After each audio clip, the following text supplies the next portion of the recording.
in school, you're brought up to like learn to follow what they tell you.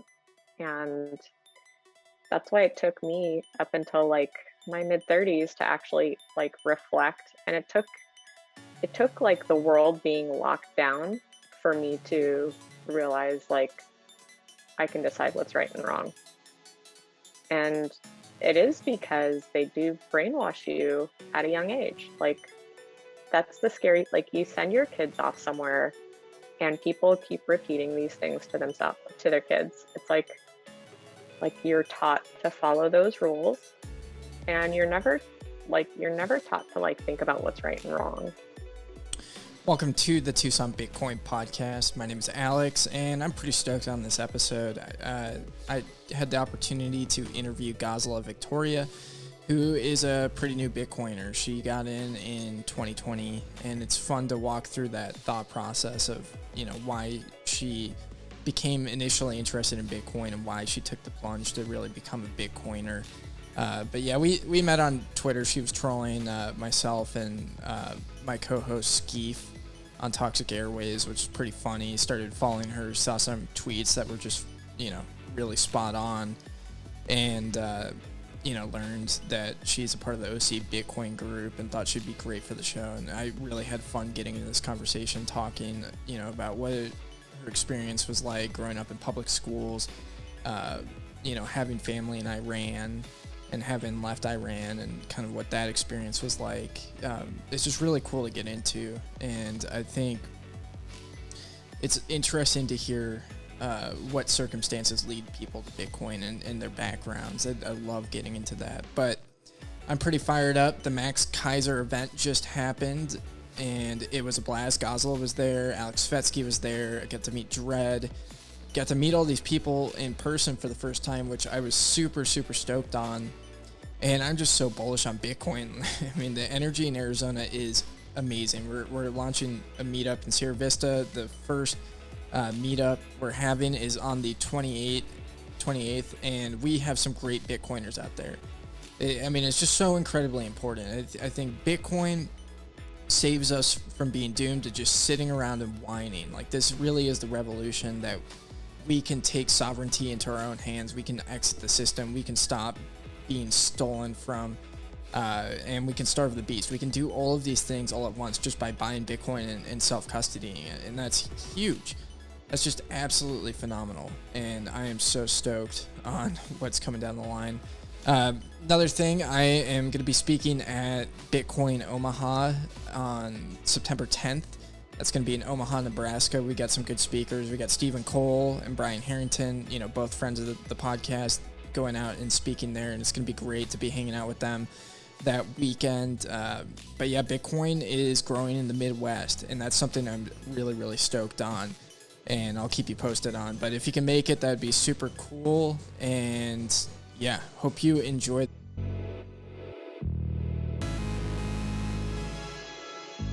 Good to have you on, Ghazaleh. I'm stoked for this. Thanks for having me. So you're a noob to Bitcoin, class of 2020. What was That's your right. kind of orange pill moment? So let's see. It was towards the end of last year, and honestly, I'd been working so much. So I work in life sciences, biotech, and we're like heavily consumed in this like COVID hysteria. Um, and I met a new friend who, it was so funny. He didn't even really talk about it much when we first met, and slowly started like dropping little like pieces of Bitcoin wisdom. And I I know that I was thinking about how much money is being printed and how many people I know or I hear about that don't don't even want to go back to work because they're just getting all these checks, and I'm working twice as hard as I ever was, and I feel like I'm not going to go anywhere. So what I had learned from this friend, I started reading more about and asking more questions. And I think I kind of started a little slow, and I was like, I'll put in some money and like start as I continue to learn. It's money that I don't care if I lose. And within a month, I think I got on Clubhouse, and Clubhouse like definitely helped with the orange pilling. And it was by then I was like, I was addicted. I got on Twitter, um, listened to a bunch of podcasts, went to meetups. We were having meetups out here still early in the year. Um, and yeah, it didn't take long. Like, I think in this day and age, with what's going on, we're all just looking for some piece of hope. And that was my piece of hope. Yeah, that's dope. I think the money printing accelerating and just the past year and the chaos has definitely made it a lot more obvious for people. Yeah. And like out here, I'm in California, cost of living is crazy high. And I have what, people would consider to be like a really good fiat job, um, with a great company. And I'm still thinking like, how am I ever gonna like buy a house? How am I gonna raise a family the way I was raised? Like it's just getting out of control. Like the current system isn't working. It's broken. It probably has been broken for long before I ever knew. Um, and yeah, once you can't unsee it. Once you see what Bitcoin is, like I know when I think back, I'm like, I feel like I'm more toxic than people that have been in the Bitcoin space for a lot longer. But I think it's just because I really needed that hope so much more that like once I saw it, I went full force. Yeah, I think the toxicity it's interesting because there'll be times where I become kind of tolerant of the nonsense and tolerant of just like bad advice that people are giving people. And it's not just about shit coins, but just, about the monetary system and like applauding the state. And, like the state is great, and we must worship it. And I'm just kind of tolerant of that. And I think it's easy, like when you get down the rabbit hole far enough and you get so centered around the solution and that you know that you're safe and okay, it's easy to kind of like disconnect from it. But then, there's the moments when I see the actual impact that these policies are having on my community and on my Yeah. family, my friends, and I get really, really fired up. And I think Yeah. that's where the toxicity comes in. Yeah. I mean, like I hate to bring it up, but this vaccine shit too is absolutely driving me nuts. So when people are like, it's very similar for me. Like they think that it's okay to take control of your life and everybody else's life. Like you cannot doom this. You can't doom humanity by not allowing us to make decisions and having some sort of control. And, you know, financially with the health system, it just is like, it's just been the weirdest 2 years that, you know, in a way, I'm glad it happened because without it, I probably wouldn't be here. Um, Granted, I wish there was like, you know, it, at least I wish it was still not going on when I hear about places still being locked down and stuff. But, you know, on the positive side, we have Bitcoin. Yeah.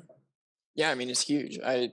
They're pushing vax mandates in Tucson, and a lot of people don't have any sort of have any sort of savings whatsoever to be able to just tell their job and tell the government F you. And they're in a very vulnerable position, even if they feel like they're not going to want to get it at any cost. And they're just so easily coerced. Um, I think it's super problematic right now with what's going on. It it kind of breaks my heart. Like it breaks my heart, but also makes me want to be that much more vocal about it because I think that there's even more community to find there. Like just like I want to support people having like their like financial wealth in a stable place and having a future in that way, it's like if somebody believes that this is not for them, this vax, and like they're being pressured, like I just want them to know that there's alternatives. I don't know. Yeah. And I have no problem with people getting it. Like I think it's just the fact that people are pushing it and not letting others make a decision and there's very little information.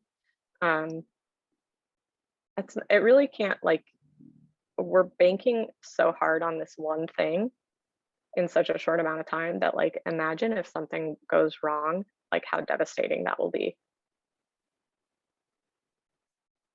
Yeah. Yeah, 100%. Like, I'm definitely not anti-vax and never have been, but just to see the way that people are behaving and the fact that governments are going I mean, anytime there's government coercion, it raises some major red flags for me. And it's like this might not be a good thing. But these institutions, they have no trust. Like they have not earned trust. They've just broken it over and over again. And then they're trying to like put a gun to your head and force you to make a decision. It's like ludicrous. Yeah. Well, and it's funny. So now all of a sudden there's going to need to be a third, like a booster, right? And like, who knows? Like maybe you have to get it every month. Like they're just winging it right now. Um, and it's like on top of that, in California, at one point they did like a lottery. If you show proof of vaccine, they gave out like $1.5 million to 10 people just for getting vaccinated. Like uh, that is like such disgusting behavior, I think.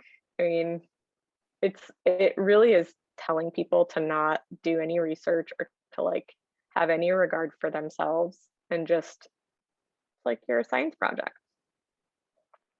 That's the state and what they're best at though.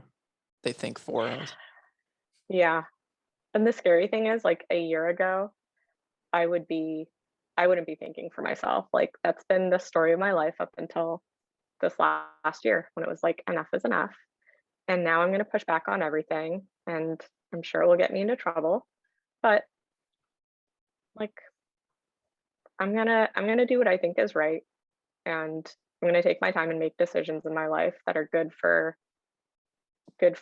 humanity and good for myself. I don't think I was doing anybody any favors by just like following along with what they told me to do.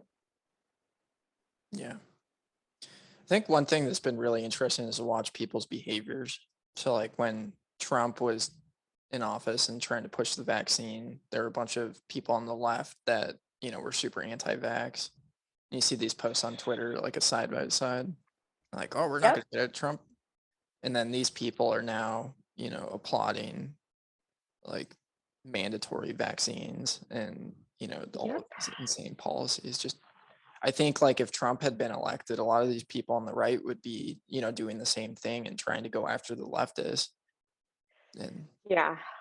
It is funny, and I will say, I personally like I I actually I'll admit I've never voted. Um, I just haven't I I just haven't felt like it was right for me. I haven't liked anybody enough to vote, and I don't know enough. Um, but I kind of liked Trump just because he got under people's skin so much, and he just was a terrible. He wasn't a politician, um, and maybe that's why I'm like shit posting now and then because like I kind of felt like that's what I liked about him. He just like said the wrong things.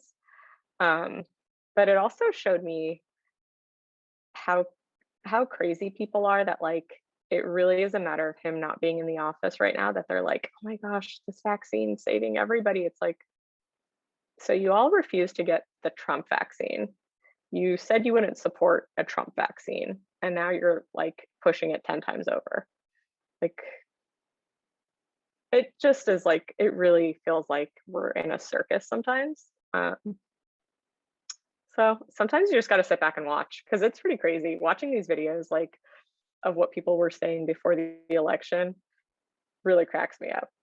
How people are like they really believe what they're saying too on both sides. Like every side is wrong and crazy in their own, but um, I don't think it's ever been as obvious as it is now. yeah, it's ludicrous.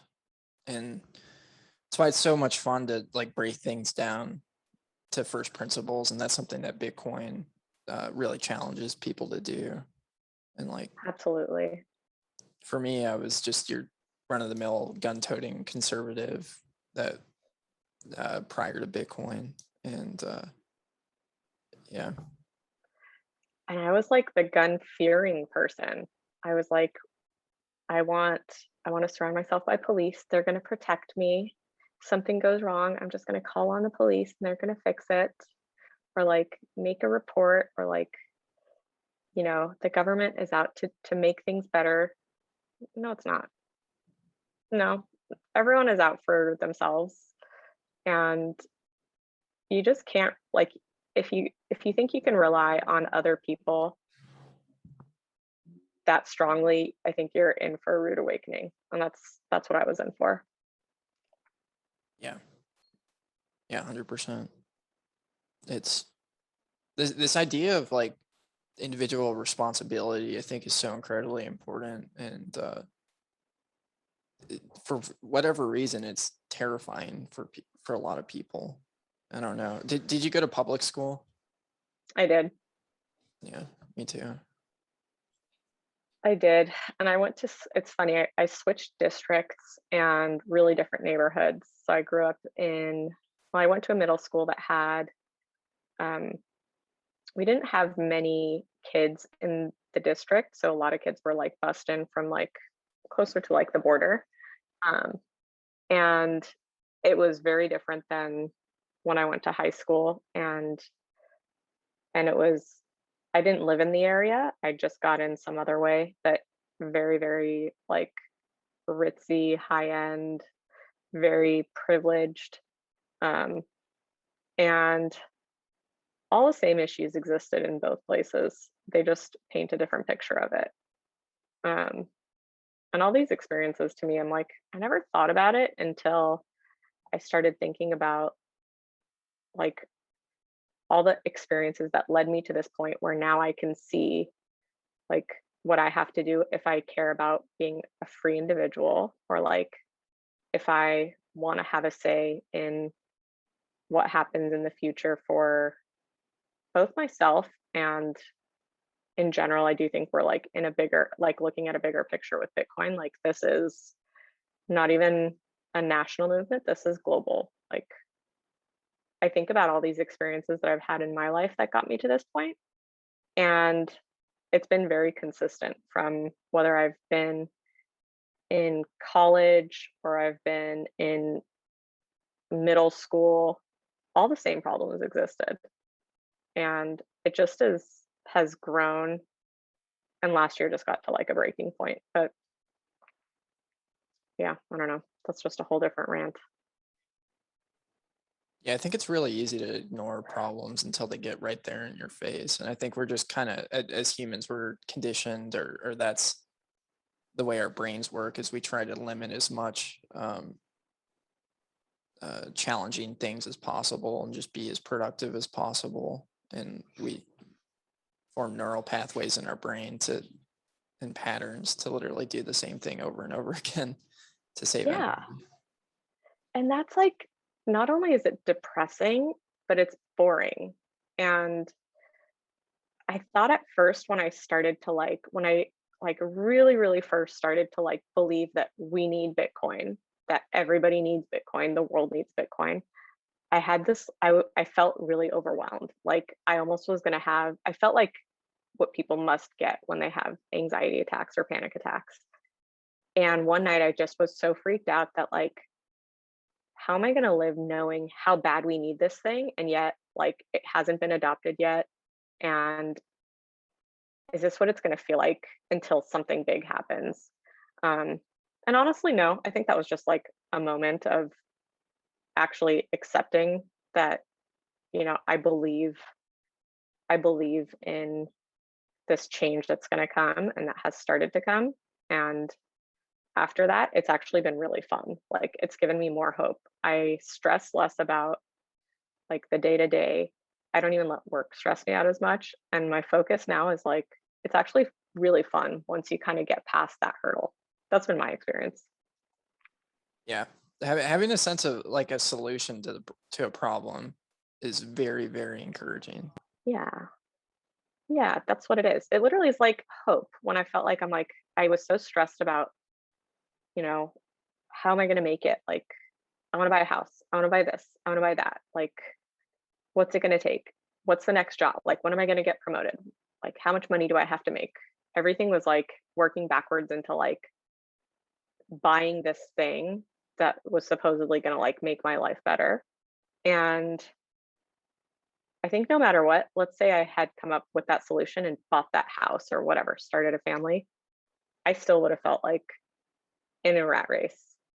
And now I'm like, I don't want to buy the house. Like, I could buy the house later. Like, I could buy a better house later. And life's going to be better when we can get more people to see the change that needs to happen. And they're going to have better lives. And like, they're going to pay it forward. They're going to meet other people. They're going to pass it along. And like, and then we're all going to live in these communities or citadels or whatever. Let's just say you have a house. Like, you don't, we're not, I'm not like, I'm off that hamster wheel, I feel, and get to like make more connections with people along the way now. And I still think that I'll achieve more than I would have just in like the normal fiat cycle of life. Yeah, that's dope. I think that's, yeah. It just gives me so much energy. God. Yeah, I mean, this is something that, so like Freud talked about how we're essentially like seeking for pleasure, and that's like the ultimate motivation of people. And I think that's a load of crap. There's another psychiatrist named oh, he wrote the book Viktor Frankl, and he was a Holocaust survivor, and one of his big things was believing that we're all searching for meaning and purpose in our lives, and like striving for something greater than ourselves, and that's like the ultimate sense of fulfillment. And 100%. yeah, 100%. And I will say it was very much the way I used to think was like possessions, material stuff, accomplishing things in that way. And like when you can shed that feeling, and by the way, I still do that sometimes. Like I'm not even gonna claim that like I've sold all my chairs. I'm sitting in a chair. I've got a few other chairs.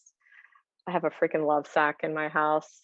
Um, but all that stuff is just like it's so much better when you don't care about it and life like it just you take on a bigger purpose and you meet other people that are like that.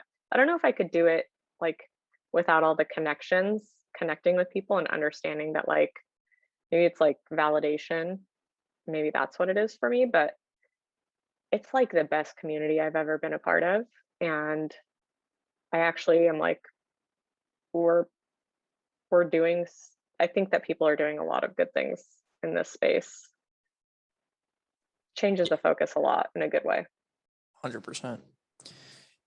For people that are like new that are listening to this, they probably think we're like crazy and brainwashed or whatever, but I think what it comes down to is like when we look at what the state is doing, what the Federal Reserve is doing, what these oligarchs are doing, the way that they're just, stealing from people and impoverishing our communities and just burning them to the ground, and you have an ability to fight back against it, it's incredibly motivating. Like you go from being a victim to an empowered individual, and that Yeah. is huge. Yeah.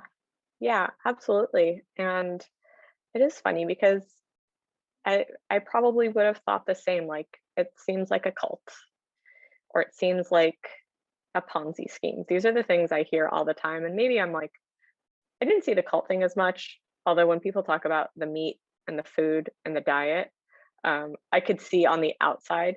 Now these are things that like I absolutely love about it, but like I did I had to ask myself the question of like the Ponzi scheme thing because it's like we're all like hyping each other up, like we're in this echo chamber all the time. And it's like when you're on the outside and you see that, you're like, what is this? What is their goal? Like if they get more people in, then it works out for them. But then you step back and you're like, okay, yeah, it works out for them, but it works out for me too. And it works out for everybody else. And there's not somebody on the losing end of it, then like, then that's what it should be about. Like, we should all want better for ourselves and everybody else. The problem is when people are only looking out for themselves and what they want, they have to basically harm somebody else to get it. They have to like limit somebody else's potential to get there. And that's what I think a lot of altcoins do too.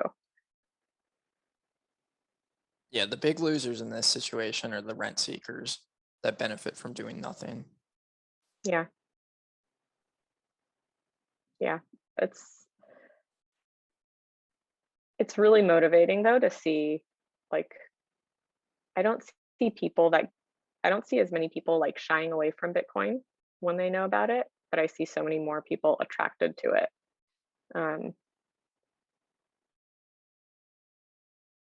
and it's like it's one of those things I feel so lucky to come in at this time. Like, yeah, I didn't get to like get in at some of the prices other people got in at, but I also am getting in when there's a lot of information available and like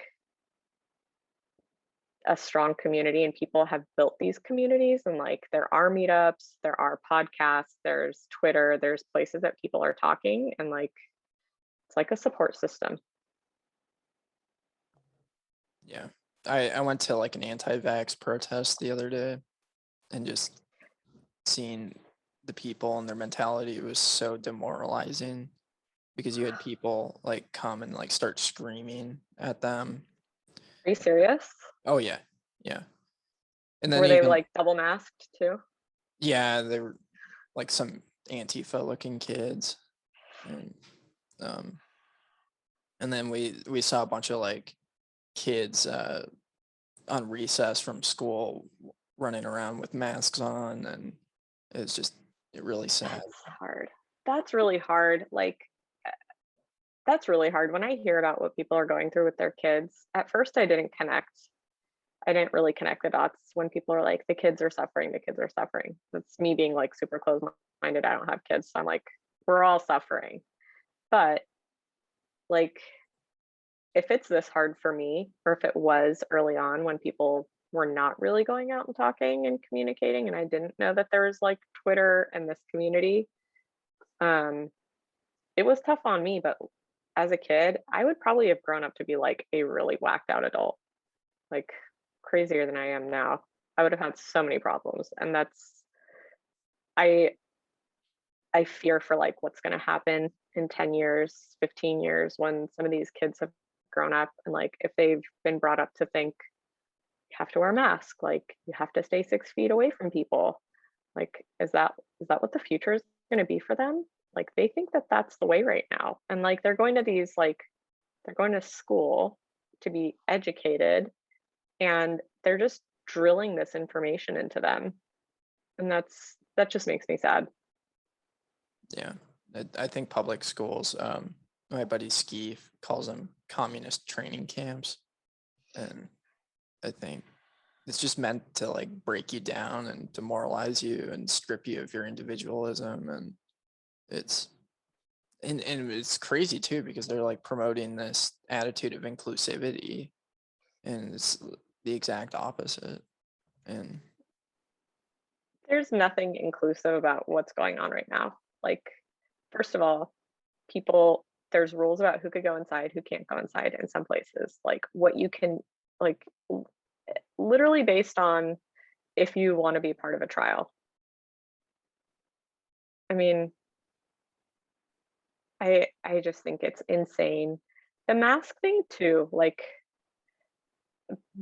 like there are people that feel like putting on a mask gives them the right to like police over other people. Like a few months ago, I was walking my dogs and maybe it was like 6 months ago, and this guy walks past and look, I'm like walking outdoors, not even close to anybody, not that it matters, but he literally looked at me and like made this like coughing gesture into his mask and like exaggerated a cough. I'm like, first of all, do you really think your mask is actually like you're now coughing?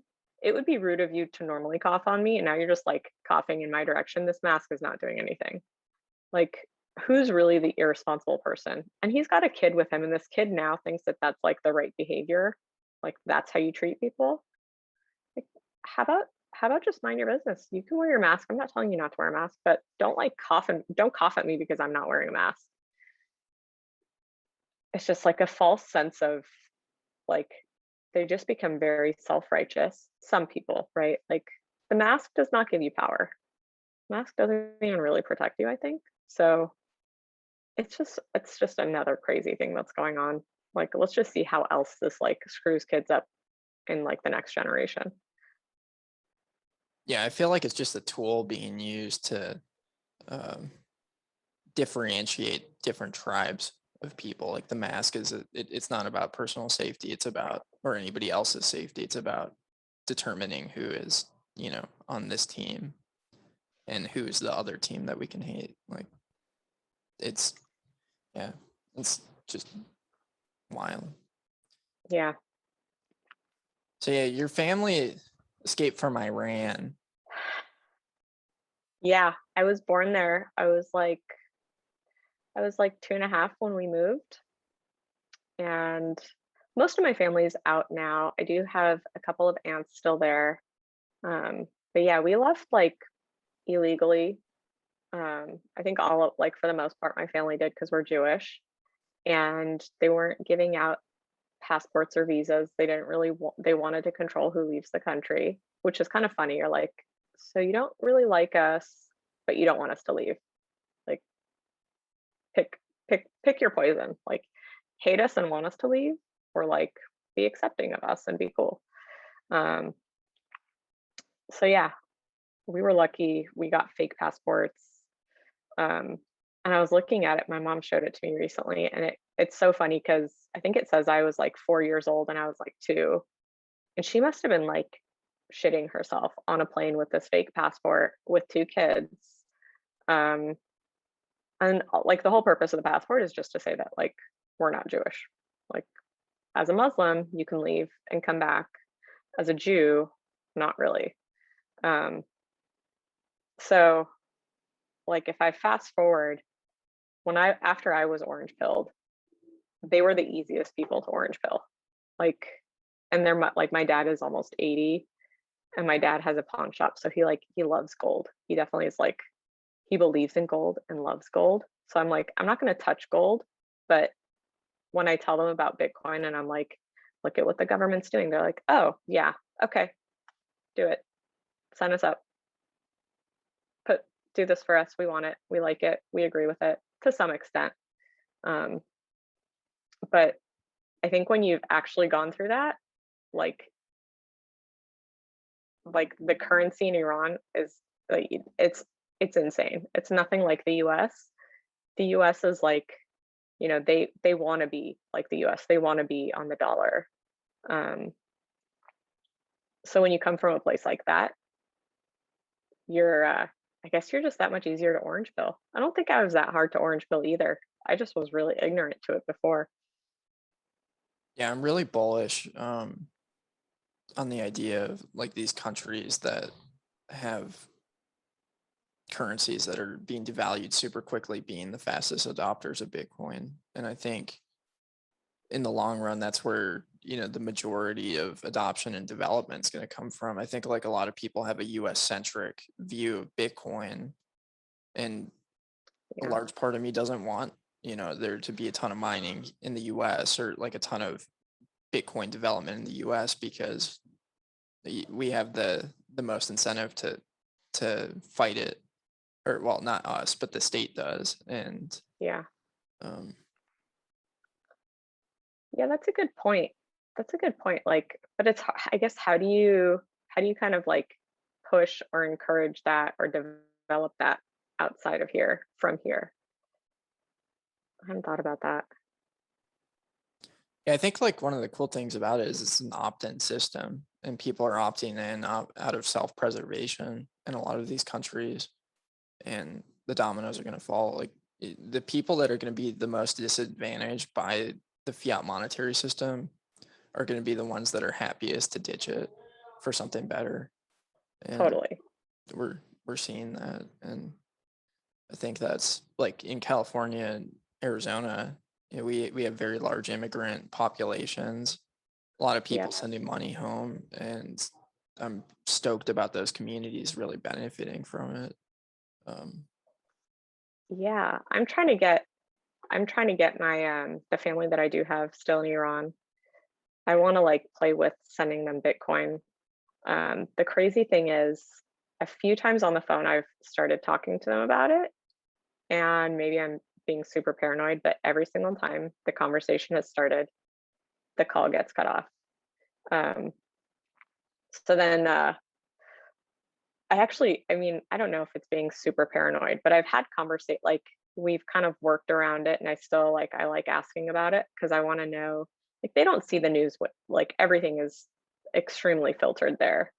Um, and probably vice versa. I mean, I don't watch the news here, but even if we did, like, unless you're one of these reporters that out here, like, they kind of come after you for, um, you don't really know what's going on. And they just tell me some of the headlines out there that, um, I mean, the government is telling them, like, oh, we're out of power, we're out of water, and it's all because of all this Bitcoin mining. But out here, people are like praising the fact that, like, Iran is so supportive of like mining Bitcoin and like this and that. So I'm it always makes me really wonder when there's announcements about countries that are opting in or their governments are supportive or whatever. Until I see it for myself, I don't believe it. Especially in some of those corrupt countries like Iran. I'm like, they do it for their own the, the government is definitely not to be trusted. It's a thousand times worse than ours. Um, I don't care if they're supportive of mining Bitcoin or not. Like, if we can get Bitcoin into the hands of like the citizens out there, and if it can help them, like, I'm kind of over the whole like getting government support. Yeah. I think getting government support's a waste of time. Like these people are maniacs. They think they can just like sit in their on their pedestals and just order people around and tell them what to do, regardless of what the consequences are. And they Yeah, can go screw themselves. Like, yeah. They literally, I mean, out here between Newsom and Pelosi during the lockdowns, who got to do whatever the hell they wanted to do.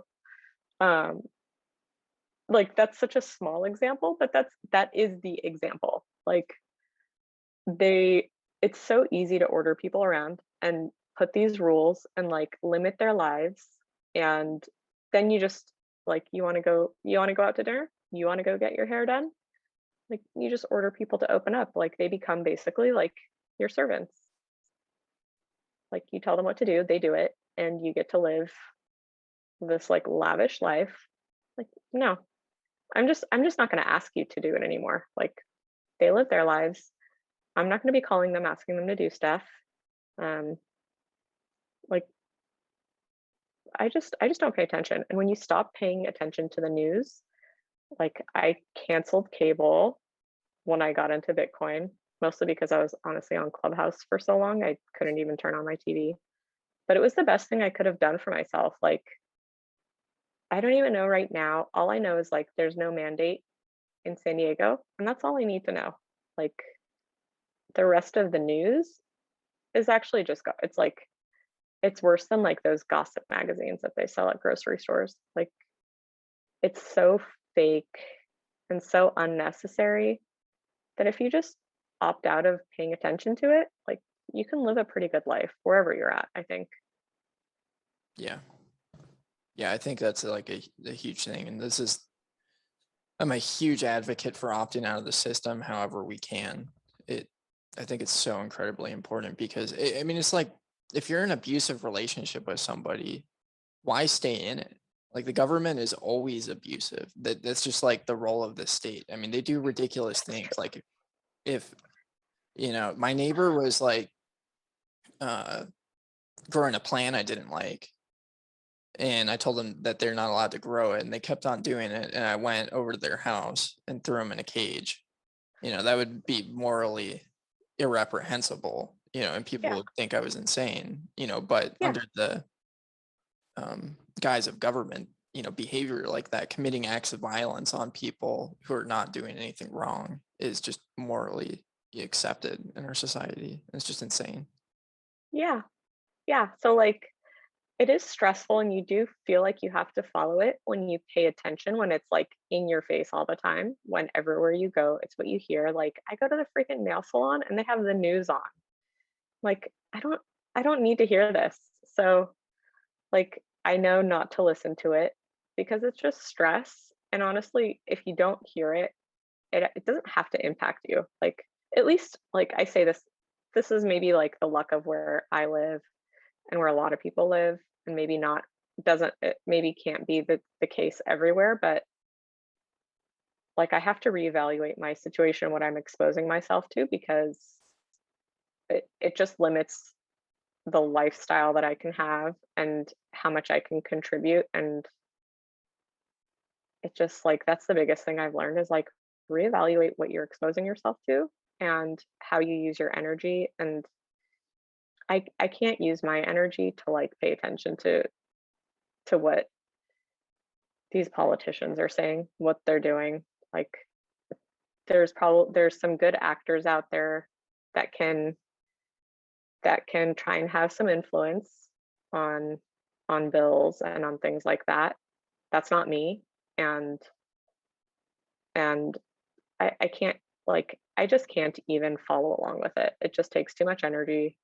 I'll focus on what I can do well and how I can help and how I can contribute. And I think that's it.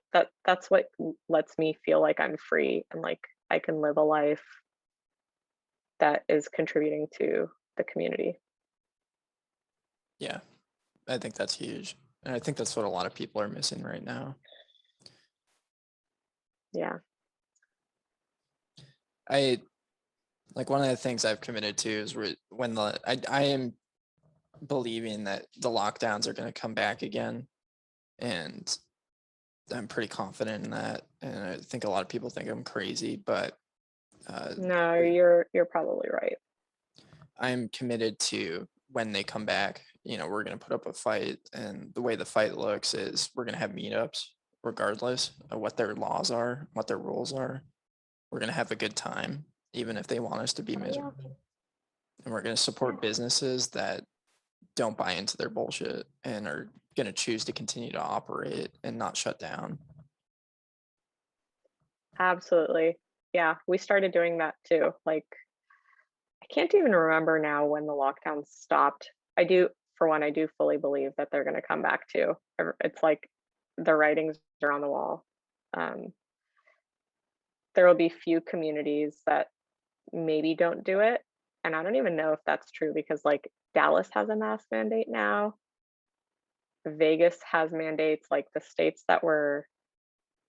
and states that were actually pretty good about it before are getting tough on it now, which is like throwing me for it's really throwing me off.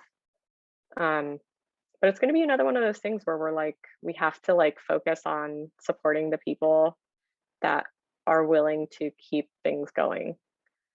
And I think it's important to know that that's very different than like shitting on those people that are choosing not to. If people are not opening up their businesses, I think that it's their prerogative, as long as they're not like providing essential services. But I have a gym out here. My gym never ever closed. I mean, they were on the news all the time.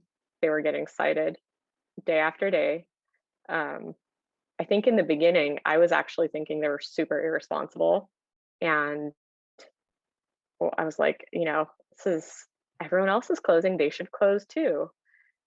But that was when I was like, that was before I could think about like, you have to evaluate the situation. What does this mean for everybody? What's this doing to people? Like, just because I can stay inside, that doesn't mean that's the right thing for everybody else. Like, a gym is for you to stay healthy. Like, nobody's forced to go to the gym. If somebody wants to go to the gym, they should go to the gym. So now I will always support this gym that never ever shut down their doors. They never enforce masks. And like you go there, you find out about other people that use that gym that have businesses and they're like, you know what, I'm running my business. So those are the places that I would go to. Like, you know what, you don't want to do it. That's like everyone has a choice. And as long as you're not limiting the way I can live my life and I'm not hurting anybody else, that should be acceptable. Yeah, totally agree. And I think that's like such a good attitude to have. I mean, when we get all upset and tribalistic, and there's people like this that scream at people with masks on to take off their masks. I think it's such a waste of energy. Yeah. It's just not. I'd rather praise the people that are not doing it. Yeah, support them, go out there, do business with Yeah. them, bring a bunch of Bitcoiners, tip them in Yeah, Bitcoin. absolutely. Do you guys have a lot of people out there that accept Bitcoin? We have like 4 or 5 businesses in the entire state, which is kind of disappointing. Um, but we're working on it. I've been pretty successful with like tipping waiters and waitresses in Bitcoin, and I think that's super fun. Yeah. Yeah, that's cool. We just had a meetup today at a brewery, and I think it was probably their first time accepting Bitcoin. And I think more than just, I think that they accepted it for the beer as well, not just the tip. So it's fun to see that happen. Yeah, that's so dope. I think We've it's had a huge for businesses. I mean, we're all in the same position where people lack savings and they lack a voice as a result of lacking savings. And for businesses that can accept better money, that actually incentivizes them to, hold on to it, to have a rainy day fund instead of, all your expenses just going up exponentially as a result of inflation. Um, it's huge. It gives them power and a voice. Yeah, I'm excited to see um, with like El Salvador and the people that start accepting it. I'm excited to actually like I want to know how many people of El Zante where they have been accepting it, how much of it are they holding on to versus just converting back. And I think I can't like don't quote me on this, but I think it was something like 20% were saving, maybe it was 10 to 20%. And even that, like that might sound like a small number, but like that's more than I can say for like the general population out here. And like that's more than I was ever saving. Maybe not, but like until I made a certain amount of money in my fiat job, that was more than I could save for a rainy day. So I think it'll encourage better behavior. Yeah, the stories coming out of El Zante are phenomenal. Like 40, I don't know if it's higher now, but I talked to Mike Peterson, who started Bitcoin Beach probably 3 or Yeah. 4 months ago. Did you get to meet him? I didn't. I messaged with him because he's from San Diego. I'm Oh, telling cool. you, so many Bitcoiners in San Diego. Um, no, I reached out to him. He was actually back in San Diego when I was out there. Um, and I want to get him at one of our meetups. I know he's done like an Orange County one before. Um, but yeah, it was. I'm sure it's changed. Like it sounds like you've heard the numbers gone up even more. Oh, I haven't heard anything, but I would imagine he said 40% of the businesses like 4 or 5 months ago, or whenever I talked with him last, were accepting Bitcoin, and that's Oh amazing. yeah, I believe it. Like that being said, so like other than a few restaurants that I went to, I think, and maybe some of the hotels, most other places you wanted to spend money or buy stuff or get a service accepted Bitcoin. But that being said, there's really not much out there in El Zante, at least. It's really small. Like, there's no grocery stores. Like, there's a few little shops. The hotel we stayed at did accept Bitcoin. I don't want to spend Bitcoin on my hotel because it was also a really expensive place. Um, but I think next month they all have to accept it in a few weeks, actually, right? We're August. Yeah, first, I think September 9th or 10th is when everybody has to accept it if they have the means to. Um, it'll be fun to see the data on how much of it is like immediately converted to dollars. And like, I'm sure that the trend will be that more and more people like hold it. And that'll just be kind of like encouraging to see. Yeah, yeah, it's gonna be very exciting. Hopefully, I I'm excited for the country, but I'm also a little bit skeptical of the government. Um, Yeah, it's uh it's I was thinking the same because it's I saw the thing when they started. It's like when they talk about Bitcoin and like accepting Bitcoin, you're like, awesome, you're great, you're doing such a great thing for your country. And then like, 2 weeks later, they're like, well, vaccines, everybody wants to go here, you got to get a vaccine. You're like, oh wait, you're still a politician. You still are not the person to be trusted. So good step for Bitcoin, but still like don't ever assume these people are like, don't ever put them up too high on a pedestal, just like anybody else, just like Elon, just like, you know, and we have a tendency to do it. And I think it'll get easier and easier if we do it less. Like we'll feel like we're falling less when they fail us. yeah, I wonder why that is. Just from like a behavioral psychology standpoint of why we elect these leaders to look up to. I'm hoping that like with the Elon thing, and that was like really early for me in my journey when Tesla announced. I'm hoping that it was like kind of unique because Elon was like it has such a presence and is um so influential that like it was that big of a deal. Um and maybe he could have pushed things further if he hadn't like kind of lost his mind and like said some like honestly just some like stupid shit and gotten super defensive about it. Um, but I think it's better to not rely on somebody to do that for Bitcoin. Ultimately, Bitcoin will do its thing, and like anybody that comes in and like might pump it a bit, you have to be ready for it to like correct itself from that person's action because it just it just is putting too much pressure. I don't know.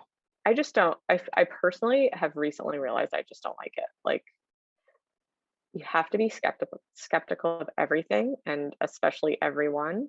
And someone coming in and having that much influence, I don't know. You just have. I feel like we just need to stop letting them have that much influence, even if you feel like it's super positive. That you're just setting yourself up for like that much bigger of a disappointment. Yeah. Yeah, I mean, it happens every election cycle where people get really excited about a politician and then it's a major disappointment for them unless they're just like totally brainwashed in their tribe. Like when Trump got elected, I liked him for similar reasons. I didn't vote for him because I feel like voting's immoral, but that's just me. Good. But It's not just me then. yeah, I'm staunchly against it. But um, there's part of me that got a kick of seeing these maniacs get super upset, but then he started doing things like just yeah, he started doing all sorts of crazy stuff and printing Yeah, lots of money and the people he picked, Steve Mnuchin and other people. It was just but yeah, I don't know.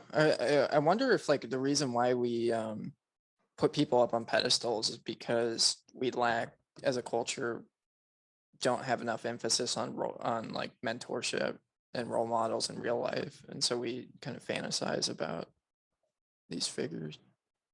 that's interesting. I hadn't thought about that. Huh. God, but then look at who we're picking though. Like, I don't, uh,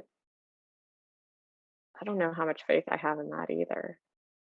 But I do think Bitcoin fixes that too, because I have met some amazing people that I genuinely look up to. Um, Not because of like any sort of fame or following or influence or anything, but like you actually can just you can just find people with like values that you truly respect. And like I have learned, like Heather is one of those people for me. Um, it's easier to navigate this community that has similar values and, like, I think such a respect for others, um, that I've found better mentors, I think, than I have throughout the rest of my life in just this, like, what, 9 months? Yeah, there's not like a ton of energy put into teaching people what a healthy person is. And this is True. something that drives me crazy, like with the fiat mindset. Like when I started learning about money, it was from Dave Ramsey, and it was all just like brand new stuff. I had never been role modeled that in my life, with my family. It was very poor financial decisions and not a lot of long-term planning, and things were super chaotic and all over the place, and so it didn't really have a foundation to know what is healthy. And then seeing like the examples put forward, it's like, oh, you go and get rich or you stay poor and you have a sense of meaning. There wasn't any sort of in between. And I think that's where people struggle a lot with it, is there's not ton of emphasis put on like what does it mean to have a healthy relationship with somebody. And I think when you have hard money, it changes the incentives, where people have low time preference. They're thinking about the long term and they're thinking about what's actually important instead of TikTok followers or um, the next Amazon package or whatever. And Yeah. um, so I think that has a major influence. Uh, Yeah, that's true. There's just so many distractions, and it does leave us with less time to focus on ourselves if we're, like, back in that rat race. That's what I feel. That's how I felt like my life was before getting into Bitcoin and getting to learn about, like, opportunities to actually have a healthy life and have, like, break away from a system that is holding people down and that is benefiting very, very, very few and just hurting so many others. Is like, it doesn't have to be that way. Like, we if you choose to get away from that, if you can, like, take a minute to think about how chaotic life is under those circumstances, and you can accept that there's an option and, like, explore it, then, like, it can change your life. Like, it has completely changed my life. I have a more healthy lifestyle. I have, like, better relationships with people. I'm learning more about myself. Like, I used to filter everything so much. I don't even know who I was when I think about it. Like, I think back, I'm like, "Oh, I would have never said this in the past. I would have never spoken my mind. I would have never said half the shit I say on Twitter," which maybe I shouldn't, but, like, it goes back to just being healthy and also being able to be kind of, like, authentic, and then people accepting you for that. And that's when I think a healthy relationship can be formed, is when you're, like, your authentic self and others can see you for that. yeah, that's huge. There's a saying that I like a lot, is like, um, if nobody really sees like your genuine self, you're never seen, and you just don't have those basic needs met. Feel empty, feel like a Yeah, stranger, feel unknown. And I mean yeah. that I transitioned from social work, so I was studying to be a therapist prior to Bitcoin and getting orange pilled and seeing like how hard money fixes a lot of the issues that I wanted to address with people, and just like looking at it from like a kind of a psychology standpoint, like Maslow's hierarchy of need. Are you familiar with Maslow's hierarchy of needs? Yeah. Yeah. Yeah, that's really cool. It's like, I mean, just like if we look at it, there's so much stress with being on the hamster wheel of like chasing money, chasing work, uh, and there's not a lot of security or safety in that. And having savings, having money that appreciates, not having to, worry about which stock to pick or, which portfolio to put in. And it's just like, oh, I have this money and I just use this money and it's better. Um, it provides that, I think, foundation to build off of and go explore other things. And Yeah. Yeah, I think so. I think so. talking to like a fiat minded person, they probably like think this is ridiculous, but it's It's funny. I I like I don't I used to try to talk to my coworkers about it a lot. Um and now I actually like have to actively try not to, because like, you know, if they don't want to open up to it, then like, there's no point in like repeating the same thing 50 times. Um but everything that comes up now in work, especially because I work in finance, and so we're always talking about money, and like it's actually, I have to actively stop myself from relating something back to Bitcoin.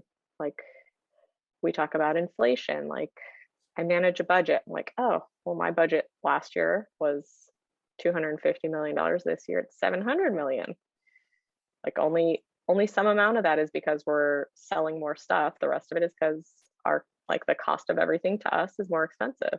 Like we're shipping stuff, that shipping costs twice as much now sometimes.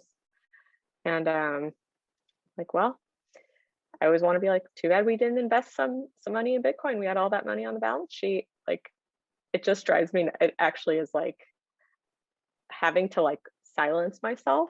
That's like the most stressful part of my day now, is like not talking about Bitcoin and not relating things back to Bitcoin. But one day I hope I'm like working in a Bitcoin job and I don't have to worry about that. yeah. It's like if you saw somebody trying to pull nails out of a 2x4 with a screwdriver and you had a hammer that you could just prop over to them and do it 100 times easier. I think that's kind of Yeah. what it is.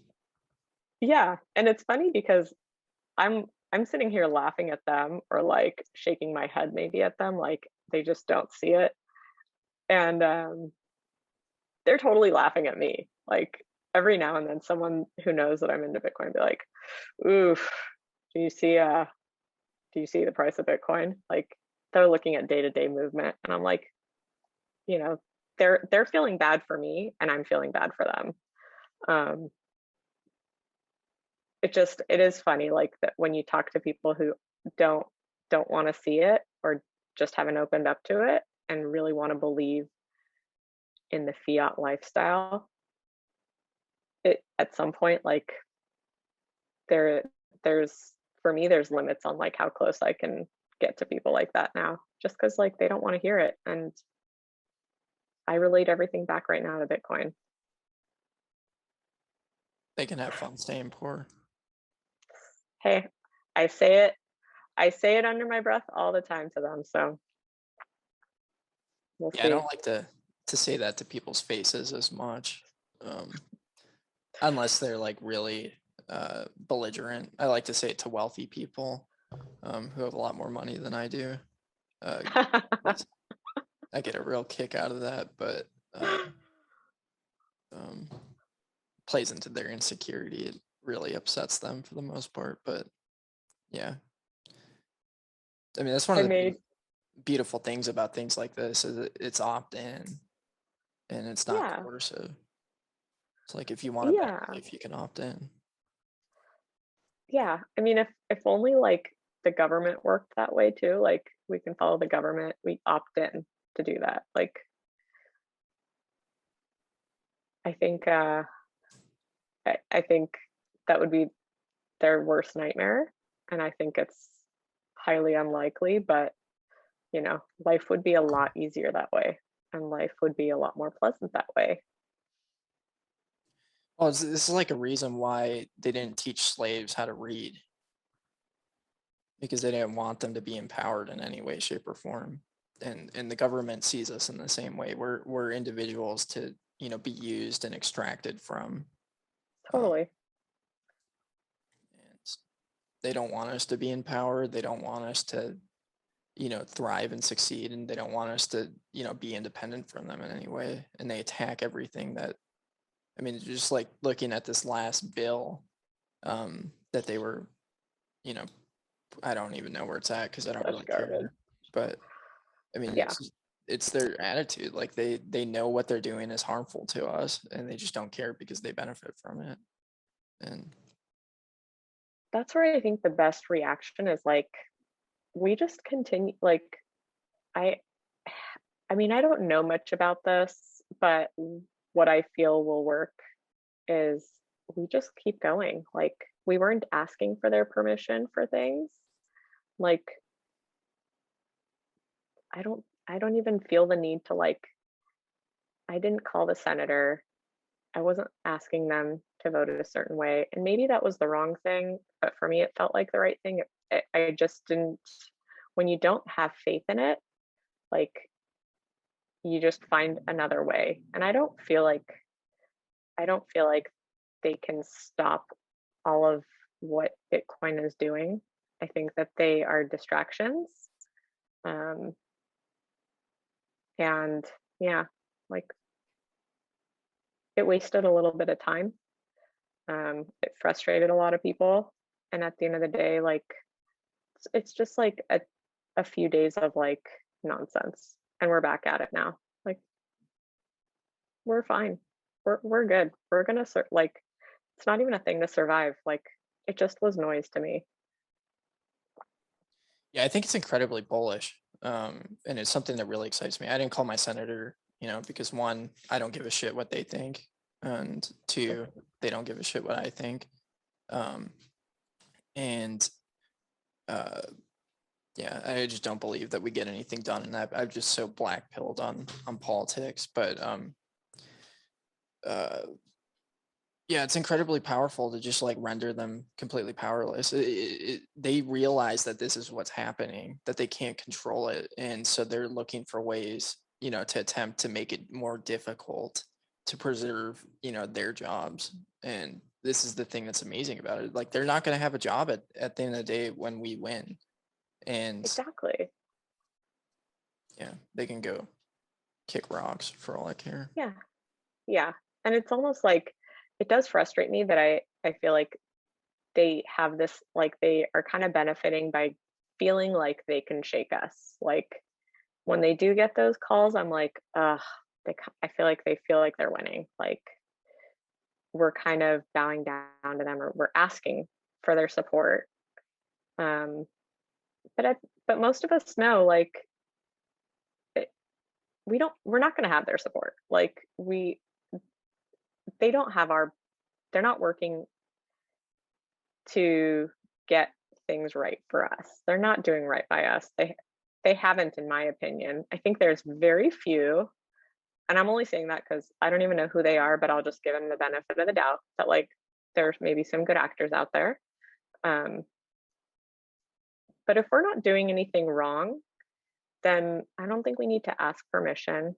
And I think we just like stop giving them some of that power. Yeah, I mean they're just so corrupt, and the system is just so corrupted at this point. It's just like there's so many things that are legal that are or illegal, I would say, that are just like it's morally wrong for them to be illegal. Yeah, I mean the idea like of just complying with these maniacs. Like people don't realize like Ben, have you been following Ben Kaufman and all of his posts, or Mike Krieger? Yeah. Yeah. Yeah, they're like people. Wait, I grew up in a very Jewish part of the country. We had like a whole, you know, semester on the Holocaust and learning about it, and just like the disconnect that people have with the ideas of like, how do people get to the point where they dehumanize people to this extent? It happens all the time, all over the world. It's happened in our country, and people think Yeah. we're like immune from it because we're the good guys. It's like, no. Like the only reason why somebody wouldn't fall into that is because they don't follow authority blindly just because they're an authority. And it's time that we do this. And it's like just to say, I'm not going to let you destroy my community. I'm not going to let you steal any more from me. And I'm not Yeah. gonna, yeah. Yeah. No, I'm totally with you. And it is tough, like, because you like in school you're brought up to like learn to follow what they tell you, and that's why it took me up until like my mid 30s to actually like reflect, and it took like the world being locked down for me to realize like I can decide what's right and wrong.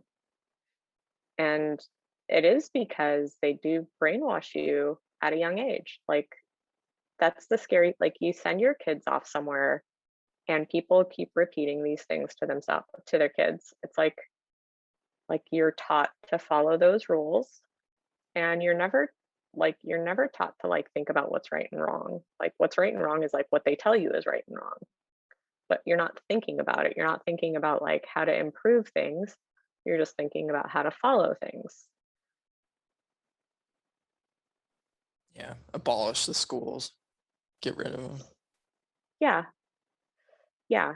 And it's like what has scared me into like not grow like having a family or starting a family is like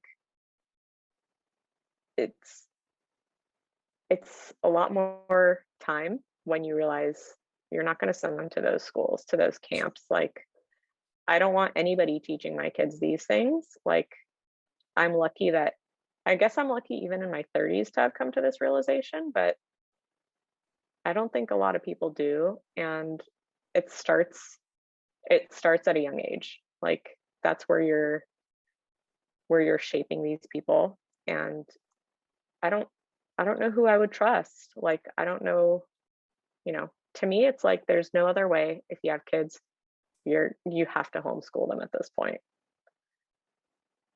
Yeah, that's a movement I've been really stoked on. I used to make fun of people that were homeschooled. Me So too. like, yeah, and I regret that. Me too. Me too. Actually, the Miami conference was my first conference, and I did the underground citadel, and I did learn about like the homeschooling, and honestly before that I hadn't even thought about that, like that that it's a both a valid and like a really valuable alternative. um so I remember listening to that and I was like, I honestly started thinking like but your kids are not going to be like socialized or this and that. Like how are you going to teach them what the schools teach them? And I kind of had that position the entire time I listened. And I went back to the hotel room and I was thinking about that and a few other things that were presented. And I was like, it really, it really like shook me. Like my views hadn't been challenged so hard as they were at that event with a few speakers. And like it's hard when you think you know something and you're like convinced of something. And like I was convinced like homeschooling you know, wasn't going to give kids as much as wasn't going to enrich them the way that they needed.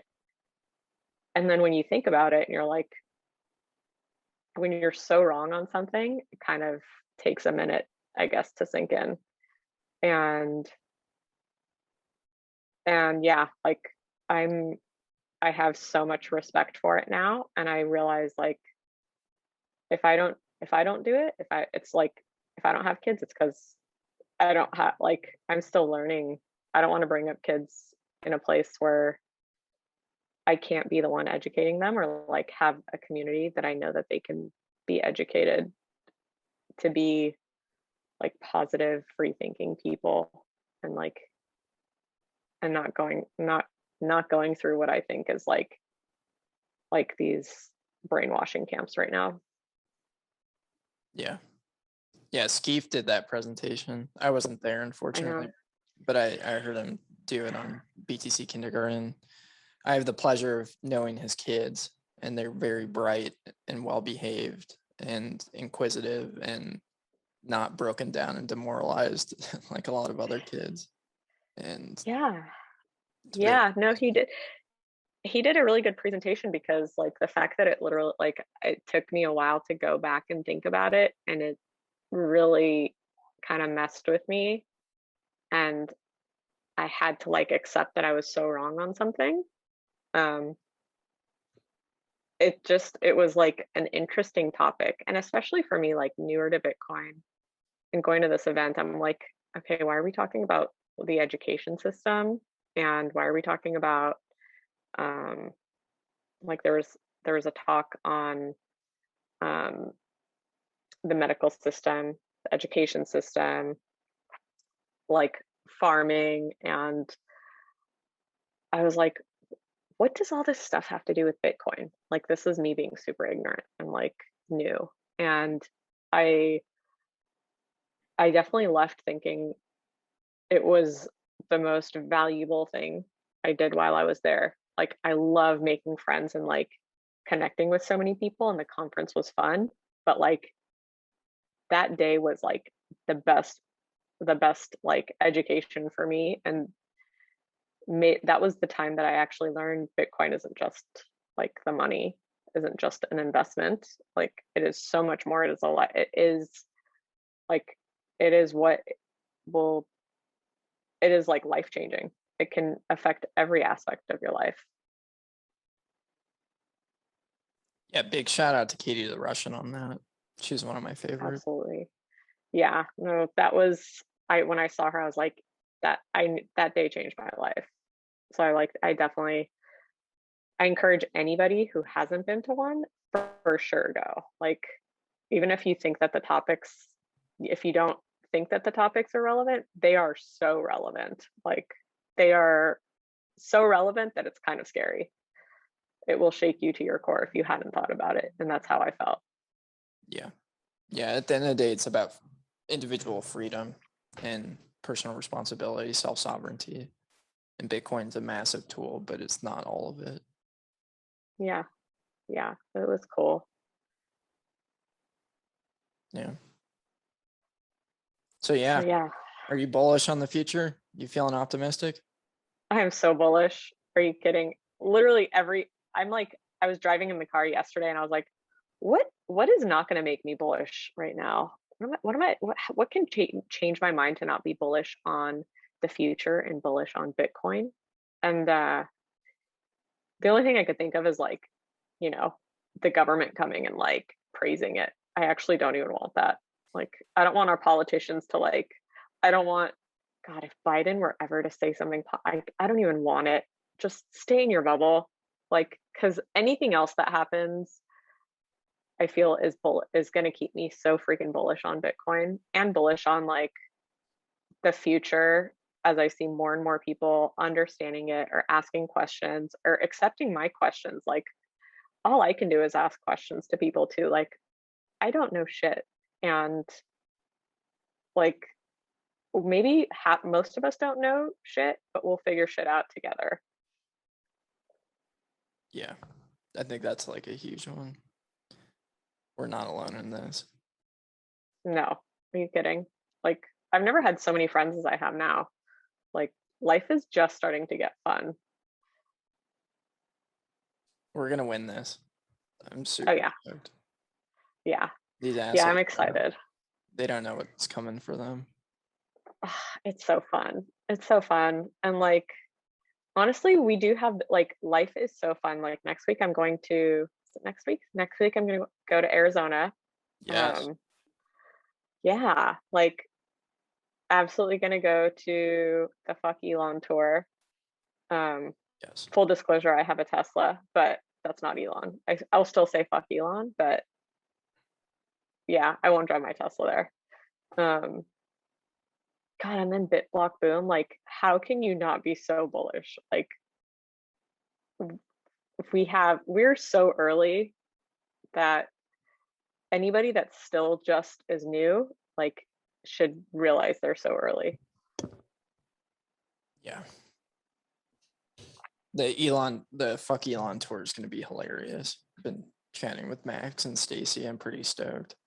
I think It's on my Steven. birthday. Oh, that's dope. Yeah. Well, it's on, yeah, according to some documents, that's my birthday. According to other documents, my birthday is the day before, but I'm going to be celebrating out there in Arizona. It's the best place to celebrate. Well, with Bitcoiners, who cares where? Yeah. Yeah. It's gonna be such a good time. I've been looking forward to it for months. I was Yeah. trying to lobby him to come to Arizona. It wasn't getting any traction, and then I don't know if a Bitcoiner out here reached out to him or if he just made up his mind. But either way, it's going to be so much fun. I think that it was gonna be in SoCal, and then they started talking about more lockdowns in LA area. And well, this is just what I heard behind the scenes. I don't know if it's true that like they were leaning towards like Orange County or LA. And when they realized that there's going to be more mandates in LA, they were like, nope, not going to mess with it, and went to Phoenix. Well, that's dope. I'm grateful to the Californian tyrants. Hey, LA's loss, Phoenix's gain. I have no loyalties to LA, so I'm happy that like Phoenix got something out of it and Arizona gets something out of it. I'm lobbying, I am lobbying to get like a beefsteak out in San Diego. I think that will get some people to come out because everyone, Bitcoiners are like, California. Like they just think it's like the worst place ever, which I get it. The politics here suck, but it's actually really nice. And in San Diego, it really isn't. It really is not as blue as the rest of the state. So I'm all about getting people to come out and see it. And I feel like if I can get them out here, they will like fall in love with it and see how many Bitcoiners there are and be like, huh, okay, maybe this is a place to start to consider. Like maybe we gotta like be more bullish on San Diego. Like I'm very bullish on San Diego. So any events, anything we could do to get people to come out, I'm like, I feel like I'm like the lobbyist for San Diego Bitcoiners. Yeah, I wouldn't mind going out. I miss the beach every once in a while, but I don't know. For my big hang up is just gun laws because I'm kind of a gun nut. Like That's what I, I've heard from a few people lately. I want my guns and I want my gaming PC. California, you That's can't take that away. God, I know. I didn't even know about that. And something else, somebody posted something about like there's going to be some regulation on like how you raise pigs. And so like some restaurants are going to take bacon off the menu. And Dude, they want you to eat bugs. I mean it like brings so much shame even for me. I'm like early on in the pandemic, I was so embarrassed to say I was from California. Like I had so much pride in the past. Like California is this great state, politics aside, like it's just beautiful and like great climate. And then yeah, the pandemic didn't do anything good for us. Um yeah, I guess I hadn't thought about the gun thing. The gun thing is still something I'm like now learning about. I'm gonna go shoot some guns at BitBlock Boom. That'll be my first time actually shooting a gun. Um, That's dope. yeah. So who knows? Maybe I'll go far enough down that rabbit hole that it'll be a game changer. But yeah, I still want us to have some like coastal presence. So I'll always lobby for San Diego. And even if it's like just a place people come and hang out, like do summers or like come hang out for a bit. Like I want people, anybody that comes through to like let some of us know, let me know, let Corey know who runs San Diego Bitcoiners. And we're always down to like have a meetup, get people together, and it's a good scene. So I'm pretty bullish on it. But yeah, bullish on everything. Bullish on us, bullish on like getting through this fucking pandemic. I don't think they can honestly lock us down to some degree. Like they can try. Like we will go travel to each other's cities when we find out like if they try and lock us down here and if they make any effort, like any real effort, I'll go somewhere else. Like I will not, we have to like kind of stand up for ourselves and be in a place where you can do it. Like if it means that I'm going to leave California, then they won't get my tax dollars. That's fine. Yeah. That's not what's important. Well, you guys need to hold out for us in Arizona so that when the US balkanizes, we can annex you and then have a port. Yeah, I think that's a fair plan too, you know? everything is fair game. Like, who the hell knows what's gonna happen? We live in such a zoo right now, like, Clown the world. things that go on, yeah, gotta laugh at it sometimes. Yeah. But yeah, had a great, I think it was a great conversation. Where can people follow you? Yeah, so definitely on Twitter, you can catch my rants at gvictoriab. I think that's my handle. Um, Gosh, I've been thinking I really need to think through before I post some things sometimes. Um, it's like just another addiction. The Twitter addiction is real. Yeah. Everybody has their vice. Yeah. Yeah, so and anybody else, like, I'm looking forward to, so I'll hopefully meet you at the Max and Yep. Stacy thing. I'm just stoked to meet more Bitcoiners. Like, I think we're changing things in such a good way. We're taking over. Fuck yeah, Well, awesome. Well, this thanks is for coming fun. on. Thanks for having me. That was an awesome episode with Ghazaleh. Really enjoyed that conversation, and big thank you to her for coming on. I also enjoyed meeting her as well as some other plebs at the Kaiser event. It's just gets me so fired up when I'm around other Bitcoiners because, it can be so demoralizing out there. There's just a lot of people sitting around without a solution, and it's just awful to watch. We talked about it. There's a bunch of people in Tucson that are really unhappy with their employers and with government, and they just don't have any speech because they don't have savings. They're talking about doing things like selling their houses and living in vans, and it's just such an unfortunate solution because, like, Bitcoin is FU money. You can just sit on your butt, accumulate economic power as the price appreciates and the dollar devalues, and just kind of look outside and just say, if the government comes and tells you to do something dumb, you can just be like, screw you. I'm not going to do it. And, that's up to a certain point. But like in this case in particular, where they're mandating things for people that, to keep their jobs, it's just the perfect example of why savings are important. If you don't believe in something, you can just tell your job to, suck one. And it gets me fired up because there's so many people that are just so powerless in this system, and it's designed to be that way. It's designed to devalue people's money so that they're entirely relying on the state and entirely relying on the corporation, and it doesn't have to be that way.